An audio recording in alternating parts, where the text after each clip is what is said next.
तो इस वक्त की बड़ी खबर हम आपको लगातार बता रहे हैं। मोदी सरनेम वाले केस में राहुल गांधी को राहत नहीं मिली है। उनकी पुनर्विचार याचिका गुजरात हाईकोर्ट ने सिरे से खारिज कर दी। गुजरात हाईकोर्ट से राहुल को राहत नहीं।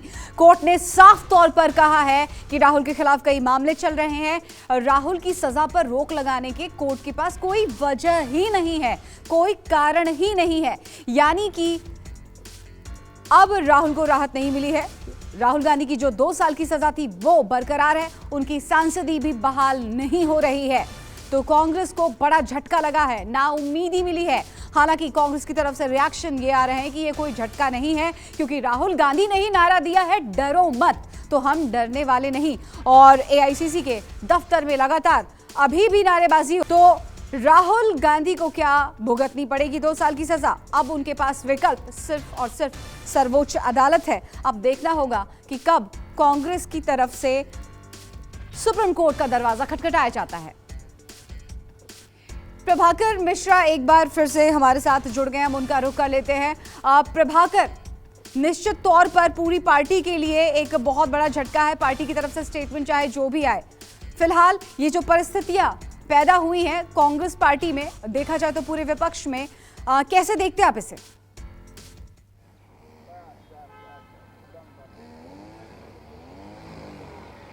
देखिए, पहली बात तो इसको ऐसे समझने की ज़रूरत है कि हालांकि बहुत कम लोगों को ये उम्मीद रही होगी कि हाईकोर्ट से राहुल गांधी को कोई राहत मिलने जा रही है। बहुत कम लोग, मैं जितने कानून के जानकार हैं और जितने सियासी लोग हैं उनसे बात करने के बाद करीब दोनों पक्ष के लोग इस बात से आश्वस्त थे कि हाईकोर्ट से राहुल गांधी को राहत नहीं मिलेगी और अब उन्हें जो कुछ भी उम्मीद होगी वो सुप्रीम कोर्ट की तरफ से होगी। दूसरी बात महत्वपूर्ण है वो ये कि हाईकोर्ट ने जो ऑब्जर्वेशन है, हाईकोर्ट के जज का जो ऑब्जर्वेशन है वो बड़ा महत्वपूर्ण है।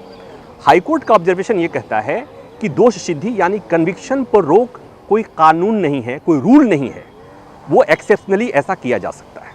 दूसरी बात ये कि कोई आधार नहीं है, राहुल गांधी की तरफ से कोई आधार पेश नहीं किया गया, कोई वजह नहीं है कि राहुल गांधी की कन्विक्शन पर, दोष सिद्धि पर रोक लगाई जाए। और साथ ही साथ जो हाईकोर्ट ने एक बात कही है, मुझे लगता है कि भले ही राहुल गांधी के मामले में बात कही हो, लेकिन इसके दायरे को, इसके फलक को बढ़ाए जाने की जरूरत है कि राजनीति में सूचिता नाम की एक कोई चीज होती है, प्योरिटी नाम की एक कोई चीज होती है और उसको ध्यान में रखना चाहिए नेताओं को। लेकिन बात वही आती है कि अब कांग्रेस वाले कहेंगे कि ये बात केवल राहुल गांधी के मामले में या कांग्रेस के मामले में नहीं तो लागू नहीं होती, ये तो बाकी पार्टियों के मामले में भी लागू होती है। लेकिन हाईकोर्ट ने ये बात कही है कि प्योरिटी बहुत जरूरी है सियासत में।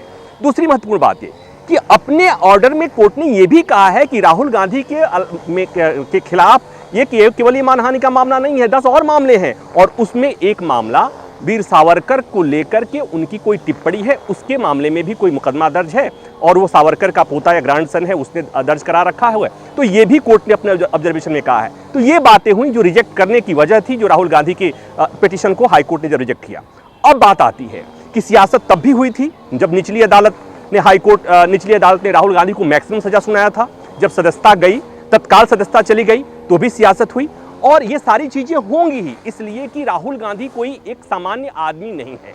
राहुल गांधी के साथ यही मुश्किल है कि अगर वो सामान्य आदमी होते तो जो उन्होंने बात कही थी उसमें अधिकतम सजा नहीं होती, या 2 साल की सजा होती भी अगर वो सांसद नहीं होते तो इतना हायतबा मचाने की जरूरत नहीं मचता। चूंकि वो सांसद थे और उनकी सदस्यता चली गई, इसलिए इसके मायने हैं और इसलिए इस पर सियासत तब भी हुई थी, सियासत अब भी होगी। लेकिन अभी एक बार मैं वही बात कह रहा हूं कि सुप्रीम कोर्ट ने, ऐसा नहीं है कि सुप्रीम कोर्ट ने कन्विक्शन पर स्टे नहीं किया है। इसके पहले ऐसी परंपरा भी रही, ऐसा कन्वेंशन रहा है और सुप्रीम कोर्ट ने कन्विक्शन को स्टे भी किया है। लेकिन सुप्रीम कोर्ट साथ ही ये भी कह चुका है कि उसके लिए जरूरी वजह होनी चाहिए।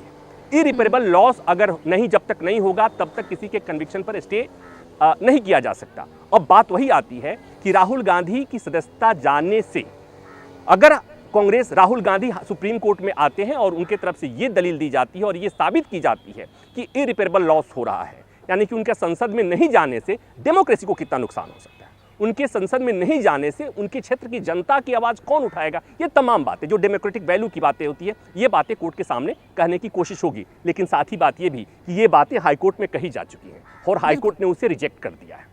तो अब बिल्कुल, हालांकि कई बार ऐसा होता है कि निचली अदालत रिजेक्ट कर दिया, हाईकोर्ट ने मान लिया, हाईकोर्ट ने रिजेक्ट कर दिया, सुप्रीम कोर्ट ने, लेकिन ये राहत नहीं मिली।